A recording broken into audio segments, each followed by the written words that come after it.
why they're called sixes.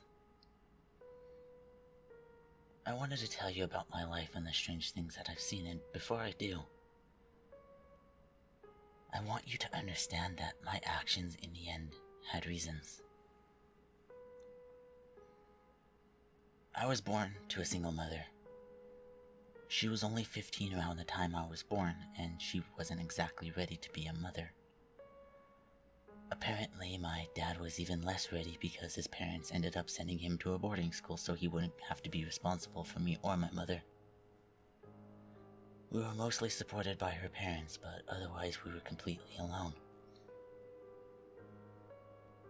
I started discovering my gift when I was about 5 years old. My great-grandmother had passed away, and I felt really confused when I walked into the viewing room of the funeral parlor and saw my gran sitting in a chair next to her own casket. At that point, I had already grasped that death meant that you were gone forever, and yet there she was. My confusion was overpowered with my relief. Approaching her, she seemed different. There, but not quite the same. Like when you're picturing something in your head, your eyes are open and you're clearly seeing what's in the room, but something's entirely different at the same time. She whispered in my ear, kissed my forehead, and disappeared. I walked up to my mom and asked her about the roses in Italy as Gran had instructed. To this day, I still don't know what that meant, but it was something important enough to make my mother fall to her knees. She held me, and it was the only time that I remember feeling like she truly loved me. As I grew, my gift became a little more apparent. I'd see people I wasn't supposed to see in everyday situations. A few would even notice me and follow me home. I didn't mind. None of them ever imposed or tried to harm me.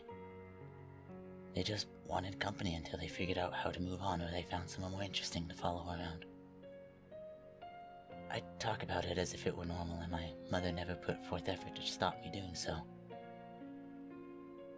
But she still acted embarrassed when I did it around other people. And no one took me seriously.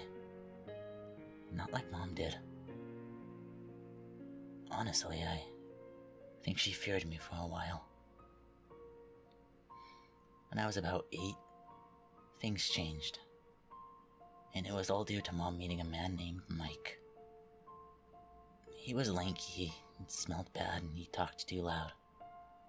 Still, he had a more stable job than Mom did, so she fell right into his lap. He wasn't a horrible guy at first, he was just kind of greedy. My mom told him about my gift, and he came up with this master plan to use me as a pay pig. Post my names up in the phone book as the world's youngest psychic. I don't even know if he believed that my gift was real at first, but he learned otherwise eventually. That's how I started talking to dead people and living when I was just beginning to learn multiplication. It was fun at first, when it wasn't the same old tell my mom I love her bullshit. There was a case when I was 13 when I was seeing a family who believed that the spirit of a 4-year-old girl was haunting their house. They claimed that they didn't intend to make the girl leave. They just wanted to learn more about her so they can make her more comfortable in their home. But when I walked into the house, there was definitely no little girl. There was, however, a gray non-human entity crouched on their 17-year-old son's back. Its skin looked like paper and its eyes were fully blood red. It came in human-like shape, but it was far from human. These non-humans were something I called sixes. Sixes are souls that were never human. They're created out of pure sorrow and hatred. They're negative emotions embodied into an evil, spiritual being. They can project the actions of the humans to confuse their hosts, make them think that they're just victims of a normal haunting. Human souls cannot hurt you unless they're extremely sinister, like Bundy's sinister. Sixes, however, can, along with several other non-human entities. They suck every emotion out of you and radiate so much of their own sorrow and hatred until you either kill yourself or you commit a crime so horrible you'll likely get the death penalty. They usually go after evil, corrupt, or just plain miserable people.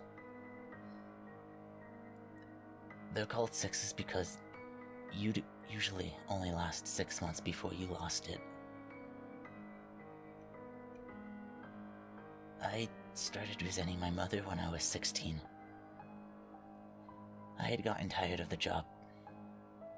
Everyone in town knew me.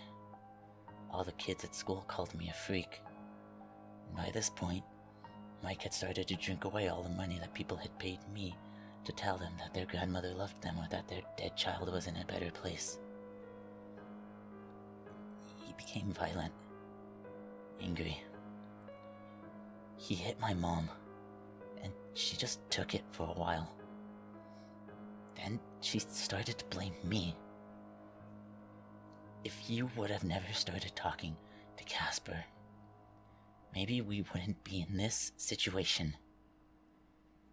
Completely ignoring the fact that he was her boyfriend, not mine. But not long after that, he stopped hitting her and started hitting me. Then she did too. Only months later did I start seeing sixes roaming around wherever my parents were. And I watched this without saying a word, still allowing them to escort me to jobs. At first, the sixes would stay far away. I'd see them out the windows across the street, but they crept closer as time went on. Very slowly, my curiosity heavily outweighed my fear. I had only ever seen them on people's backs. I became a bit more startled when they started to stand at our windows. They knew I could see them, but they disregarded me. And I said nothing the day I watched one crawl onto my mother's back and latch its gaping teeth mouth onto her shoulder. I wasn't even surprised when I saw another one on Mike's back later that day. I thought about telling Mike and my mom, calling up a specialist to help get rid of the sixes that had now only just begun to drain the sorry excuse I had for a family. Then, I thought about finally being alone. Never having to do jobs that they told me to do. Never being subjected to drunken lectures about my responsibility to support my family. Never having to explain my bruises away to teachers. So, I didn't tell them. I just sat back and enjoyed the show.